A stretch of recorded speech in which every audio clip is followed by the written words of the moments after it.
আপনি একজন সারা মানুষ হতে চান, আপনি সারা স্বামী, সারা সন্তান, সারা বাবা, সারা নানা, সারা রাষ্ট্রনায়ক, সারা নবী, সারা নবী, সারা নবী।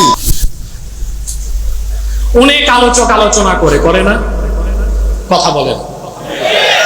অনেকের স্লিপ অফ টাং, ভুলবশত জিহ্বা ফসকে কখনো কখনো ভুল কথা হয়ে যায়।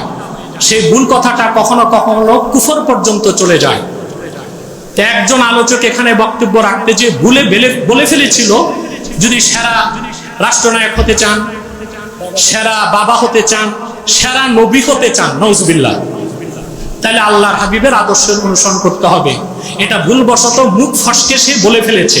আমি তাকে ফোন দিয়েছিলাম, আপনি দ্রুত আসুন, বক্তব্যটাই উড্ডু করুন, তওবা করে নেন। উনি বলছে, হুজুর আমি তো দূরে চলে আসছি, আপনি জনগণকে বিষয়টা বলে দিয়েন। এই কথাটা ভুলে হলেও তার দ্বারা কুফর হয়ে গেছে। তিনি তওবা করবেন, আল্লাহ তাকে মাফ করুন। আমরা তওবা করিনি, করুন। বিসমিল্লাহির রহমানির রহিম।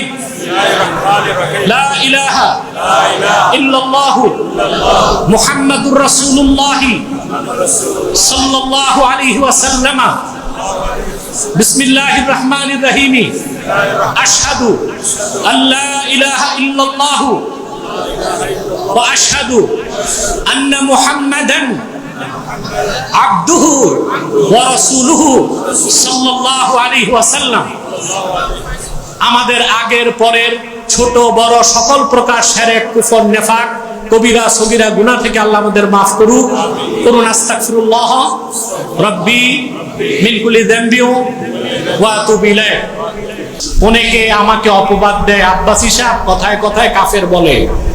কথায় কথায় যেই কাফের হবে, আব্বাসী না, সবাই তাকে কথায় কথায় কাফের বলবে।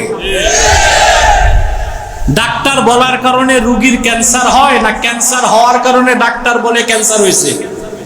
কোনটা? ক্যান্সার হওয়ার পর ডাক্তার কি বলে? ক্যান্সার হয়েছে। না ডাক্তার বলে দেওয়ার কারণে রোগীর ক্যান্সার হয়?